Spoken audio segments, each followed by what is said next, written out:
Good morning and welcome to the Walk Off, everybody. I'm Scott Belford. Very excited for today's episode as we are joined by a special guest returning to the show, one half of the Blue Jays Happy Hour. You can find his newsletter, The Bat Flip, on Substack, where he keeps you up to date on everything Toronto Blue Jays. Andrew Stoughton, welcome back to the Walk Off.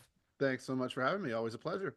Hey, I know I give this compliment to you every time you join, but I really do enjoy the bat flip. It's one of my favorite places to get my Blue Jays news, mostly just because your integration of humor into the newsletter is truly appreciated. Sometimes in today's world, that little bit of levity goes a long ways. Well, thank you very much, and I do try to do that. And I'm glad we've reached a point of the year where I actually want to write about the Blue Jays, which wasn't Yeah. so much the case for about 4 months of last season. It's been a while since you've had to report on a last placed AL East team. Mhm. It's tough, man. I know that we started the podcast here in 2020, and for the most part, has been pretty lucky to at least have a team that is competitive at least until the playoffs, and that was definitely not the case in 2024. No, especially when it's a surprise. I mean, the level of surprise people will talk to you about that, I'm Yes. sure. But we didn't expect it to be this bad. And that's kind of not the case that it was in 2017, 2018. I mean, maybe 17, but the writing was on the wall that that was kind of a teardown happening that was half pregnant for a while. But yeah, it reminds me of the bad old days or the good old days. Like my Yeah. original, Drug Jays fans I would watch the metrics come in even back then. And it would like peak on opening day and then slowly go down the traffic and then the trade deadline it'd go back up a little bit and then back down into a gully again until the winter meetings basically. And So the trade we're sort deadline of in was that. always, who are we selling? Yeah, yeah.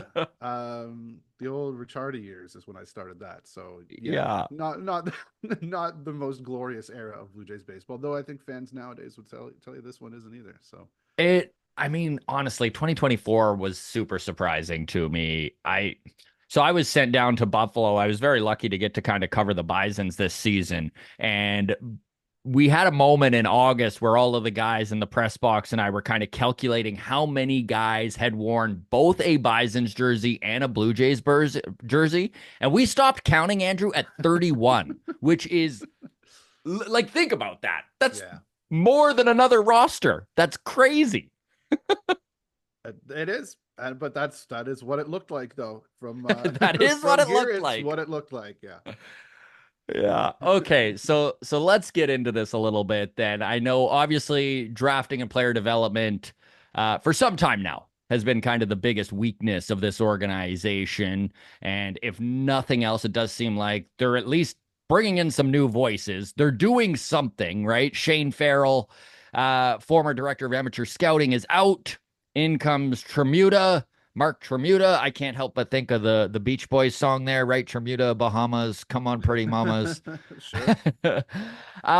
What's your thought on this move? I know it does feel like kind of an important moment in player development and drafting, being the Blue Jays actually have a pretty decent shot of a top five draft pick. I know that they've got a 7% chance of landing the first overall pick. Yeah, I mean it's hard to suss out what a scouting director really does. I mean it's just such a part of such a big machine, really. But I like some of the things I've read that he said. We talked about in an interview with SNY earlier this year, looking back on his time with the Mets. He was the scouting director there, though he was kind of maybe number two in the hierarchy. But talked about how they had to make a change at some point, and they were relying on projections and drafting high schoolers and maybe projecting them a little too highly and not being aligned with player development and feeling that they weren't bringing guys into the system their development system was well equipped to turn into successful big leaguers, which feels a lot like the kind of situation that we think is probably what's going on with the Blue Jays as well. So somebody who's gone through that process and has been able to adapt like that, I think is probably a strong suit, but it's hard to tell. You can look through the drafts that the Mets have had recently, and he maybe especially when he was the international or the amateur scouting director. I think the Mhm. guy. man, I'm not going to remember to pronounce his name, Tony Taros, I believe, or something like that.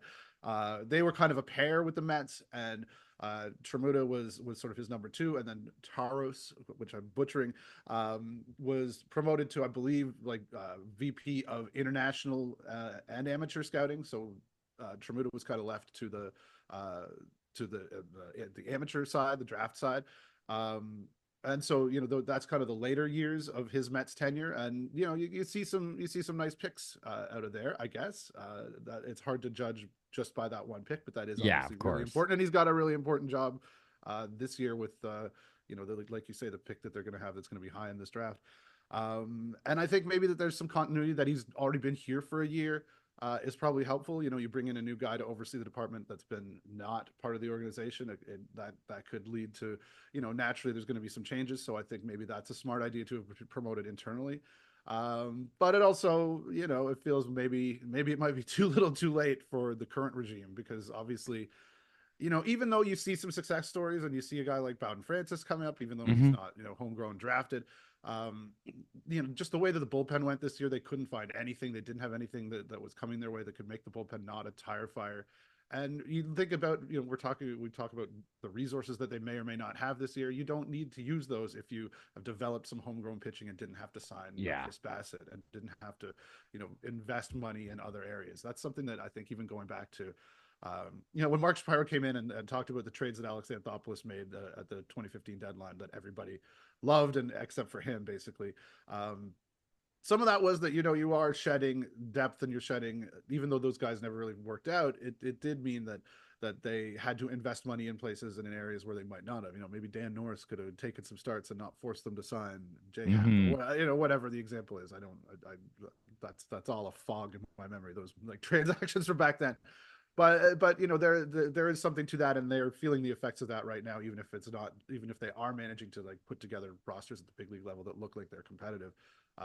They could have better rosters if they had cheaper talent that has been, coming up and looking like first division players, and that just hasn't happened.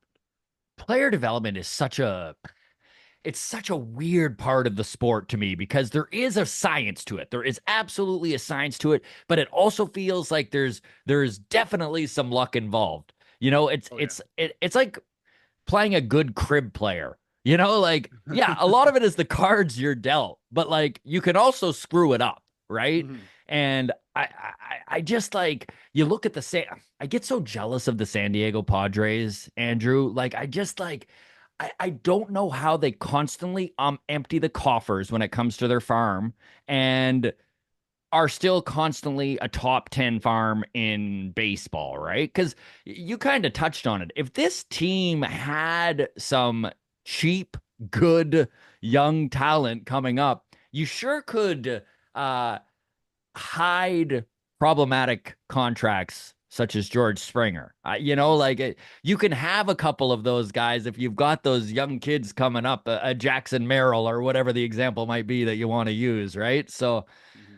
yeah, and all I and I can think say is I I think hope the this trade, Tremuta does a good job, right? yeah. Like, I think the trade deadline is going to help paper over that a bit, right? And obviously they didn't want to be in that situation, but they do have some guys that have helped that, and mm-hmm. but that's not the model for you don't No. have a sell off every few years just to cover for the fact that you're not producing players. So that will help them, though. I mean, I think there are some guys who are interesting out of that group, and there was something from Baseball America yesterday looking at the systems as a whole and the way that their hitters have. There's been a pretty significant jump in Mm-hmm. terms of what their hitting prospects look like in terms of Statcast metrics like exit velocity and all of that stuff. So it's not like it's in as awful a state as it sometimes feels or we sometimes hear Mm-hmm. about. But yeah, I hope Tremota does a better job than the last guys, and especially on the pitching side, they really need help there, especially with the age of Gosman, Barrios, and Yeah. Bassett, and the contract situations. It would be ideal if they don't have to. And we're already hearing about them looking for top end starting pitching to sort of bridge the gap to the next group, but there is no next group. Mm-hmm. So it's either they're going to have to pay for it or it's just not going to be there. So there are The there are trademark exciting is going to guys. be interesting. I know you kind of touched on what they did over the deadline, and I do really like the young crop of talent they have. There are a lot of redundancies. I just can't Mm-hmm. see, and I we kind of said this on the podcast numerous times. Don't fall in love with this group of players Mm-hmm. because of the glute of them. We're probably keeping two, right? Like, how can you have both Will Wagner and Spencer Horowitz? Like, you just don't want redundancies on this team like we saw last year, right? Yeah, I mean, you do want guys who can hit though, so I kind of don't Yes. mind those two a little bit. But Yeah. I think you're right. Like, but like Class A and La Perfido, and yeah, Wagner Horowitz is a bit of redundancy, and Ernie Clements in a mix with, there's a lot of, Leo Jimenez. There's a lot of guys who were here Yeah. before, and that are just sort of those non-premium position guys who are maybe platoon guys or bench guys, or bottom of the roster kind of types, which are valuable and which other teams will need. They won't get a ton for them, but I think, yeah, absolutely, the trade market is going to be somewhere. They need the Oakland A's back. They need a team Yes. that will take 9 of those guys for someone This really really good. Andrew, this is what I've been pushing like for a month and a half. I'm like, get me Brent Rooker and give Yeah. them everything they want. Like, Yeah. I don't understand. They're saying they're not trading him. It's like, why? why? He's not even going to be under contract when they move to Vegas, if they even do it in 2027, right? Like, what This what is is why Brent I Rooker on keep that roster for? this is why I keep bringing up Oakland too, because Ricky Tiedemann. Listen, huge ceiling, right? Like what this kid could be is incredible, but I mean, hitting the IL like he has and needing to get Tommy John surgery and not being available until 2026. I mean, in a year where the Blue Jays are kind of in crunch time, and we'll get into that more soon here, but like in a year that's really do or die for this organization, they don't need Ricky Tiedemann right now. And I think that he could be very valuable to Oakland come 2028 when Mm-hmm. they're finally moving into Vegas or whatever it is. So, He'll still be I cheap then, yeah. exactly, exactly. So let's talk that a little bit, Andrew. Just the fact Sure. that, a lot of contracts are up for this team at the end of 2025, and that includes the front office. I know the fan base is probably as restless as I can remember. We've had worse teams, but this is probably the most restless that I've ever can remember a Blue Jays fan base being. And ESPN's Buster Olney came out and just kind of threw fire or gas on that fire yesterday with this little gem of a quote, right? He said, had a fascinating convo with an executive at the GM meetings who, before I even had a chance to bring up specific teams, said, who absolutely reeks of desperation? The Blue Jays. They are going to do some big stuff. And it's funny, Andrew, because as a fan, I would love to see big stuff done. Mhm. But the word that really stuck out to me is desperation, right? As a younger man, I made some very desperate decisions at times. They never turned out to be the best decisions to go down, right? So, Mhm. where are you at when you see a comment like that? Do you read too much into that? And do you think there is a little bit of desperation in this front office who it does feel like they finally kind of reached the end of their rope with this ownership group? I mean, there should be, right? Like, they're at a Yes. point where they Thank really you. need 2025 to be a big year for them, right? I mean, if it doesn't go well, like, yeah, I don't see what the logic is in keeping at least Atkins, and Shapiro's maybe a different animal because he can kind of ride his own ticket. Atkins, I think, Yeah. yeah, who knows what would be next for him if this goes the way that 2024 went in 2025. But you know what? I mean, I like they should feel desperation, and I think that's okay. I like anything. Like, Ross Atkins has been a bit of a gunslinger before, not like an Alex Anthopoulos style one, but we've seen risks being taken by him, and I think sometimes people miss risks that he has taken because it's like a risk of inaction, which can be Mhm. just as risky. Last year it's like, oh, like he played it safe. No, he didn't. He Oh, didn't play it safe at all. running it back was the wildest thing he could have done. Yeah, exactly. So he has some of that in him, but yeah, anything. I understand. Yeah, you don't sometimes you don't make the right decisions. Sometimes under pressure and desperation, bad things happen. Bad contracts get signed. But I think that I'm ready for that. I'm ready for that and for the follow to that. And I think maybe if it helps nudge Atkins in that direction and not feel like, okay, well, if this one doesn't go well, then we have next year. That's kind of off the table. It feels like it should be. We don't really Hmm. know. I mean, that's all. It's all speculation. And yeah, the contracts are up, but I mean, obviously, there's a really good relationship between Edward Rogers and Mark Shapiro. Maybe he gets kicked up and ends up being like the head of MLSE. Maybe and changes happen in the Blue Jays that way.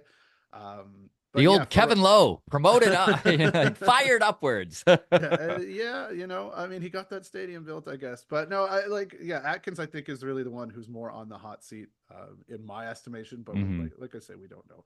But but yeah, I mean, but you do, if you look back, and I'm working on something. I'm gonna rank the off seasons of the Shapiro Atkins era in an upcoming piece. And so I've been doing some research on that, which is just looking at MLB trade rumors, Yeah. off season reviews, pieces. But you look at 2022 or what getting Gosman, Yimi Garcia, Kikuchi turned out to be really good. Hmm. Like Chapman trade, like he's had big off seasons before. Even before that, getting Robbie Ray, Marcus Simeon, and George George Springer. Springer. Like Yeah. there have been like people, I think, have somehow conditioned themselves to think that this is going to be a really conservative group and they're not going to do anything splashy, and that's just not in them. And I don't think that the track record says that. It's just that the track record kind of stops when the moment they trade Teoscar Hernandez and decide to Hmm. pivot towards pitching and defense. And I understand them not, Did you see that coming? Because it's funny, like I pushed back against everyone hating on those moves when it first happened, right? Because I was just kind of the mindset of it hadn't worked so far. Let's change something up. And boy, did I wind up eating my words because I look back and I'm like, man, they should have run that team back. yeah, no, and then that's true, and I kind of get why maybe they doubled down on the pivot, because you can't just keep going back and forth all the Yeah. time. I would like to see them add more offense, obviously, this year. I think that Yes. clearly was a mistake, and part of it is the personnel. Part of the team would have looked different with Shohei Ohtani this year, but that's Yeah. um, obviously was not going to happen. But yeah, the Teoscar move at the time, I didn't like it for the vibes reason, but I did kind of see it coming, because they've been talking about more lefty righty balance. They've been talking about Hmm. a lot that not just the Jays themselves, but a lot of media talk about they're too easy to pitch to. They got all these right-handed hitters. The late inning elite relievers can get into a groove, like throwing them sliders outside, and and then I think the data backed it up. You looked at their performance in late innings, like they were below average, relative to themselves against high leverage relievers, against in the seventh, eighth, ninth innings of that season, and it did seem like a real thing that needed to be addressed. I mean, I think going full on break up the barrio, bring in all the red asses, like that was never a thing I was going to be okay about. But I also saw the Teoscar thing coming, maybe not for a Hmm. reliever and a prospect, but just because of his contract situation, and it didn't feel like you can't extend Teoscar and have like Vlad and Bo hanging in the wind a little bit. Hmm. So I kind of got that, and it worked, I think, too, right? Brandon Belton and Kevin Kiermaier kind of were the people who ended up getting the money that would have gone to Teoscar that year, and they were really valuable for a team that won 89 games, won one fewer game than the team that won the World Series and made Hmm. the playoffs. And even though the playoff disappointment is a thing, that's just sort of uh, in a lot of ways random, even though it's hard to say when it was just exact same performances we felt we saw all year, with them not being able to score runs. Um, but yeah, I was okay with that, Yeah. and I When would you also be lose, very when okay you with lo- them bringing it back. yeah, like when you lose with what everyone says you're gonna lose with, it does make it worse, I think. Oh, 100%. Yeah, Yeah. yeah. Even just to to be a rational observer and try to be like, oh, the playoffs are random. And it's like it was the exact same game. We saw that game a million times that season. So I know you did It's kind of tough. mention the reasoning behind running it back after 2023 is that you really, as an organization, flip-flopping between philosophies probably not the way to go about it. But it does feel like there might be a philosophical change coming when it comes to the offense. I mean, the big news yesterday was obviously that Matt Haig, very popular hitting instructor within the organization, took a job as the head hitting coach for the Pittsburgh Pirates. We watched David Popkins, former Minnesota Twins hitting coach, be hired by the Blue Jays a few weeks ago now. Of course, Popkins in 2023, when he was at the helm of that Twins club, they hit a lot of home runs. They were one of the top home run hitting teams in all of baseball. Do you think there's a little bit of a philosophical shift going on here, or am I reading maybe a little too much into that? I mean, I think that clearly that they understand that they need more power. Yeah, and then they need it maybe not a philosophical shift as much as just literally some more balls to go over the wall and some more guys to do damage. Right? I mean, Vlad was the only one doing that last year, so I don't think that means they're abandoning their contact first principles or the Don Mattingly does have the idea that guys grow into power. I don't know if they're going to try to accelerate that on some guys. That might be a thing. Popkins came from the Dodgers organization and is obviously going to be pretty savvy with the newest forms Hmm. of technology and how to implement that. That's going to be an interesting dynamic. But also, I'm a big believer that it's the personnel on the field that really is going to matter the most. But yeah, I think that's obviously a little bit of a different thing. I don't know that they necessarily wanted Haig to go, or that was just an opportunity that came his way. Yeah, really, really popular among fans. Kind of backup quarterback syndrome thing. I think going on there. Hmm. Though Yeah, his that's what it interviews felt are like for are sure. always good and smart guy. But I don't think that's necessarily untrue of anybody in here. Yeah, maybe I would like to think that that we'll see more action towards hitting the ball over the fence. But also, I mean, I think there's some validation in the way that Vlad performed last year. You look at the pull rates, you look at the pulling the ball in the air, you look at his Hmm. ground ball rates. Not a lot had really changed in terms of how where he was hitting the ball.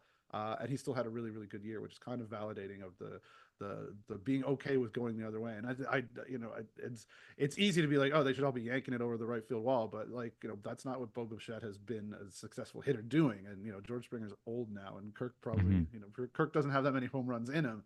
Hmm. So I do think it's really a personnel thing that more than a philosophical thing that's going to have to change. Yeah. They just need some more thumpers and some more guys who are going to give you those free runs, right? I mean, that's been so frustrating, right? They're playing for by not having guys who hit the ball out of the park as much. They're playing for rallies. They're playing for not a walk at a single and another single, and it's so hard to string those together in the modern game. Like pitching is just so good. The strikeouts are so high. Um, I just don't think that is a smart way to try to conceive of offense at this point. I mean, I think you need to put the ball out of the ballpark, Hmm. and there are just so many games where it just would have been a home run would have made such a difference because their pitching staff, especially more in 2023 than 2024, because the bullpen was just a tire fire. But where the home like a home run here or there, sprinkle in 20 home runs, 50 home runs over the course of the year Yeah. and change nothing else. I mean, that's obvious, I guess, but also like it would have changed a lot of outcomes. It would have been very valuable for them to have those kind of guys, and they just haven't. I mean, I've been complaining about this for 2 years now. This team does not have a cleanup hitter. They still don't have a cleanup hitter, and I hope that is a issue that is addressed this offseason. I know you touched on George Springer a little bit, and I am curious. I know Adam and I on the last podcast were kind of discussing a little bit about what we would like to see out of him to be a productive guy in this lineup, right? Understanding his age, where he's at currently. So I will throw that to you then. Where can you see George Springer helping this team with his age and where he is at? What do we want out of George Springer? Where do you want to see him hitting in the lineup? And what would you consider a successful 2025 for him? Yeah, I mean, I think his defense is. I mean, it's telling that I'm going right to defense Yeah. because obviously the bat has been on the very clear decline. He could be a valuable guy. I think he could be a two-win guy with defense, but I mean, you probably don't want to play him enough to get to that level, Yeah. especially if he's going to hit the way that he did. But I mean, not at the top of the lineup. I think that's clear. I hope that's Do you think clear. they're past that, Andrew? Do you think that Uh, he's done with it lead off? I think I don't know necessarily. I mean, it depends who else comes in. I think it should be clear to Yeah. him. That was a bit of a weird thing, but I think it was a little overblown by people who are like, "Oh, it's killing them," Hmm. where it's really who hits leadoff is that issue is long term in terms of you don't want to give George Springer the most at bats when that he shouldn't be your at bat leader, your plate appearance leader when the season ends. I don't know where he ended up. I think he was behind Vlad, but it was still too high. Um, but like day to day, it's you can toss the names in a hat and pick them out, and it Yeah. doesn't really matter that much. It doesn't change that much. It's just about just batted ball luck and things of that nature. But yeah, I mean, I would love to look. I'm not an expert on hitting or on George Springer's swing or on what's exactly going wrong with him. I'd love to have more bat speed data on him. Like that only kind of comes into play at the start of last year. I would love to have Hmm. known what his bat speed would have looked like, say, a couple years ago. And if that's an issue, like for me, I think like the power that he's always had is still there, and maybe not trying to be such a complete hitter is the step forward for him, where he just sells out for power a bit more. I think maybe Yeah. he was doing that a bit this year, but I don't know if I'm him, I'm not trying to be the George Springer of 2019 anymore. I don't think that guy's coming back, but I think there is enough there that that with maybe a little bit of a change of approach, he could be a guy who can sock a few empty calorie home runs, and that'll be, with some good right field defense, would be kind of valuable, right? So that's maybe tough for some guys as they age. Maybe especially a guy who didn't really want to leave the leadoff spot. Yeah. It could be tough to accept, and I mean, it doesn't always work. It's not as easy as just being like, well, I'm going to sell it for power, and it's going to work. Um, but I don't like the idea of just being like, oh well, it'll work this time. And he did have some good months, and I think he had good months in 2023 as well. Hmm. Like if you look back at his splits, there were 3 or 4 very very good months in there. This year there was one, and maybe another okay, or whatever it was. That's just not working, and I don't know that I just think he has to be maybe a little less selective and more focused on hammering the ball out of the yard and not worrying as much about the strikeouts going up, and attempt that kind of a thing, and just accept that that's sort of where he's at in his career. That could be the wrong approach. That could be the approach that he is unwilling to take. But Yes. but that would be where me as a complete amateur with this stuff would sort of be first pointing. So, Andrew, the big question around baseball, and I'm going to pose it to you here. Why would 23-year-old Japanese phenom pitcher Roki Sasaki not go to the Dodgers? Because he's been posted. He's going to be a member of Major League Baseball. And it seems obvious that the Dodgers are the front runner for the landing spot just because of who they have Japanese wise already within the fold, World Series champions, and they're made it apparent that he's a guy that they're going after. So if you're Sasaki, why would you maybe consider other places and other markets? Well, this is the thing. We don't really know what Sasaki is thinking, right? I mentioned this in a post earlier in the week. Jim Allen, who's a reporter who covers MPB in Japan, is like the chief of Marines, or however you pronounce that. I'm butchering more more words. The Marines have, I think, like an authoritarian was the word he used, restrictions on access to players. So he's never really spoken to him or spoken to him at all. Doesn't know what he thinks, and that's the case, I suppose, across the board. So nobody really has that much insight into, what his thinking process might be. Yeah, obviously the Dodgers make a ton of sense Yeah. for him. It would just be a matter of, does he see? I mean, and even I was going to say, does he see development opportunities better in other organizations? That seems, the Dodgers do pretty well for themselves, Mm-hmm. and so it's maybe just a matter of like is he comfortable in that kind of spotlight, I guess. But I think that might be mitigated by having fellow Japanese players there, and having a clubhouse and a team culture that's well set up well to receive those guys and help them thrive. Which you can't necessarily say about a lot of teams. The Blue Jays, yes, Kikuchi's been good. They've had success with Japanese players before, and but it's just the track record is not nearly the same, and a couple extra hours on a plane can make a little bit of a difference too. And yeah, they're not the World Series champions. So yeah, I feel like, I feel like that is obviously the landing spot that everybody's targeted for a Yeah. reason. Though you mentioned Buster Olney, he like his hit on TSN, I guess on Wednesday. He was like, "Oh, there's a family connection with Sasaki's family and Guggenheim Sports and all the league. Every team in the league believes there's a conspiracy theory, and it's kind of a done deal anyway." Which I can't find any information on. I don't know what Yeah. that's about.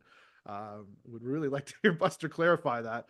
I don't know if there needs to be a conspiracy, because it is just such a great situation for him. But he might not want, that kind of a spotlight, or he might not want to have to share the spotlight too. And I that's mean, the only thing I could think is right, like and maybe part of the he's got reason that. ego, right? And it's like I don't want to be in someone else's shadow. Yeah, and you probably don't get yourself posted to go and compete against the best in the world if you don't have that drive and that kind of skill. Hmm. So maybe there's a chance. Um, Hey, there's some not banking interesting on it. storylines this offseason. Like, it's going to be kind of fun to see where some of these guys land. I know, obviously, the biggest one, and there are a large amount. It's kind of surprising to me that there's so many Jays fans hating that the Blue Jays are in on Juan Soto. Personally, I love that Toronto's at least a market and there's an ownership group willing to pay what it would cost to go get a Shohei Ohtani, to go get a Juan Soto, right? Like, you don't make an offer to Juan Soto without being prepared to pay the 600 and whatever $1 million it is. In your mind, what would need to happen for Juan Soto to be a Blue Jay? Because in my mind, I've kind of set it at like 20% chance. And part of It's my thinking is maybe Vladdy has some ties there, but also Vladdy's unsigned. So if by some crazy reason, let's just really get super optimistic here and say that the Blue Jays managed to sign Juan Soto. Is part of being able to do that keeping Vladdy? That would be nice. I mean, yeah, I would be surprised if Soto would sign on here and Vladdy wasn't, because that would be part of the appeal. But who knows? And it doesn't necessarily have to happen right away either.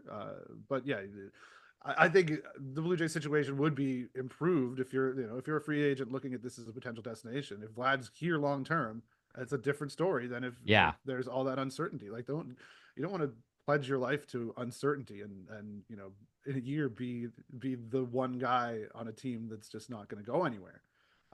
So yeah, I think that's really, really important for them. And let's get a press conference and sign them both in the same day. Give them $1.5 billion, whatever it takes. Yeah. And that's another thing too, is it's hard to do that. It's hard to sign Vladdy without him seeing what Soto's market really is, because there, while he is not Soto, there's that's going to have a lot of impact, I think, on where his contract is and what contracts for those kind of players. I mean, Yeah, because Soto's how on can the you give yeah, Juan Soto $650 million and Vlad still be like, yeah, I'll take the Devers deal? Like, it's not yeah. happening. It's not I happening.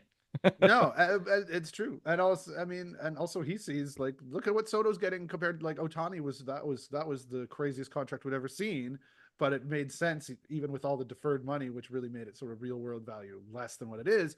And we're seeing a year later. Oh well, now there's a new craziest contract we've ever seen, even Yeah. if it comes in under the sticker price of 700 million for Ohtani. But yeah, I think going back to what you were saying, like asking about what would it take? I mean, maybe a natural disaster to befall the New York metropolitan area. I mean, I think that's kind of what we're looking at. And the thing is, the appeal of Vlad, like, if they, I mean, he Soto seems to have friends all over the league, but they seem to be close. The thing about that is, if they want to play together, they can just wait a year and Vlad can join Yeah. Soto wherever he goes, right? That Yeah. doesn't necessarily only work in the one Blue Jays favorited direction, right? Yeah, if Soto, I was thinking this too. I'm like, if Soto goes to the Mets, Vladdy is so a New York Met next year. Like, Right. damn, it all fits so well into that first base. And anyways, Hmm. Hmm. Yeah. Um, yeah. Probably got to get that deal done, Blue Jays. Jesus. do you think we've seen? I mean, Vladdy just scored his second Silver Slugger at first base. Do you think we've seen his ceiling? Like, is 2024 the best of Vlad? Kind of the challenging for the batting title, 30-ish home runs, and constantly a pain in pitchers' sides. I don't think so. I think he could do that season with 10 or so more home runs. I Okay. think that's in him. I mean, I don't think the ceiling is like astronomical compared to there. That's a really, really great season, but I would Hmm. not bet on that necessarily being the highest weighted runs created plus of his career. I think that there could be more home runs in there while still doing all of those same other things. It could be his ceiling. It could be way Yeah. above his ceiling, because we've seen him not have great We have seasons as seen the well. other side too. But if we're just talking ceiling, yeah, I think there could be more in there. Like 30 home runs doesn't feel right for a guy of his build and his bat speed. I think he can do more. So, as a front office, how would you reconcile the inconsistencies of Vladdy's career because, like, at his best, he's literally a top 10 player in all of baseball. Mhm. Like, there's no argument. But at his worst, he's slightly above average. And then if you're Mhm. giving him, top 10 money in baseball, that hamstrings you. Yeah, I still just pay him. I, Yeah. I think honestly, and I mean that's not how front offices approach these things, right? They're not they're going to have a value and they're going to really think it out. But yeah, I mean, he's so young, and I made the case at the end of April, maybe early May last year, when people were really down on him. I compared where he was at with Bryce Harper and the arc that his career took, which was very similar. Which had, I forget which. I think 2016 was just a massive year for Harper, like a WRC plus in like the 170s maybe. And if people did not really care for the comparison at the time because Vlad was not having a great start to the season. I bring this up obviously because I feel vindicated by it a little bit because it does, Yes. but the basic point was, at the time when Harper signed, his contract with the Phillies, there had been those kind of ups and downs, and there had been those sort of questions, but just because of his age and because, if you took the totality of what he had done, it was still really, really high level production. I think it made sense to bet on that, and I think the same with Vladdy. Even though, maybe from year to year you will get some variance, but he's Mm-hmm. just even his man, that one Just the fact he's 2023, the one what, 25. yeah, right. I mean, it's just Ugh. he still has a Hall of Fame potential in him. I know nobody talks about that anymore, rightly so after 2022 and 23. But yeah, I think he's a guy that is easy to bet on, and especially easy to bet on if he's already the face of your franchise and you're Mm-hmm. in dire situation if he goes elsewhere or doesn't resign. Yeah, if that's the case, uh, we can talk about this another time, Andrew. I don't want to get into the That's idea of a fair. rebuild. We'll have Uh, lots of time this summer for that. that's right. Okay, last question for you, my man. And I Yeah. always appreciate you joining the podcast. Honestly, I really love talking baseball with you. I look Yeah. forward to twisting your arm to get you on again here. Anytime. Emmanuel Clase. Uh, Mm. I mean, he put up one of the best years of a reliever in the history of Major League Baseball. Got him a Cy Young nomination, I should say. How do you feel about relievers being given an award like the Cy Young? And would you be all right if Clase wound up being the AL Cy Young winner? In as much as I don't care about the Cy Youngs Yes. or anything like that, I would be fine with it. But I don't think relievers should, unless you're. I mean, I just think you have to consider innings. Even though those are Mhm. important innings and high leverage, there is a. I mean, going back to the '70s, when relievers are, if catfish hunters pitching three innings at the end of 100 games, sure. Then Mark Eichhorn robbed of a Yeah. of more Cy Young consideration, but yeah, I don't. I don't know how you square that. Even if you bump up relievers in terms of value, like you look at wins above replacement, which there's wiggle room in there for sure. But no, I don't. I would not care for it if I if it Okay. if, it, if I was interested in who wins awards or not. I like that. I like that. All right, let's wrap it up there. You know what? I'm going to throw one more here at Sure. you because I just saw a stat that kind of stood out to me yesterday about Bobby Witt Jr. in his 2024. So up until 2024, Alex Rodriguez was the only shortstop ever to win a batting title, Gold Glove, and Silver Slugger award in his career, and Bobby Witt Jr. just did it this season. Can you see? I know Aaron Judge is going to run away with the MVP in the AL. 23 years old, Bobby Witt Jr. Do you think he's got some MVPs in his career coming up? And do you think we've even seen the best out of Bobby Witt Jr.? Yeah, I think I would not. Yeah, I would say that he probably has some MVPs. Hey, that is a great player. I saw that stat as well, actually, and it's pretty remarkable. Yeah, it's crazy. Um, it's a shame that he's playing for the Royals, a team that has never won and will never win a World Series. But but yeah, he's a great player. I won't be as courteous. I'll say, yeah, that's his ceiling. That's the best we'll ever see of Bobby Witt Jr. But don't know. I like it. He does it I all. like He's that. great. No, He's it's great. good. Vladdy has more in the tank. Bobby Witt Jr., get used to it, Royals fans. You just saw his best. Exactly. Andrew, thank you so much for joining us. I always appreciate you being on. Do you have anything to plug here? You got anything you're working on? No, just Blue Jays happy hours coming up this week. Working on that thing, ranking Yes. the Blue Jays off seasons under Shapiro and Atkins, and whenever the rumors start hitting, it's been nice. It's been re-energizing to have, because last year, it was just so focused singularly on Otani, and Hmm. there was the rumors of the day were they kind of took such a back seat, even though guys were getting off the board and there was stuff to talk about. It was kind of like you knew the Blue Jays weren't going to move until the Otani situation was settled. And this winter, we not only have a team that really needs a lot of work and has a lot of stuff to do and tires and dogs in the fire, yeah, it's just a much more exciting situation, even if the team it might not come out the other end of it looking so great. So yeah, it's been nice, and I'm looking forward to catching all of that stuff and making jokes about it. I look forward to reading what you find, my man. Thank you Again, so much. thank you so much for joining, and look forward to the next time I twist your arm and get you on. Anytime, man.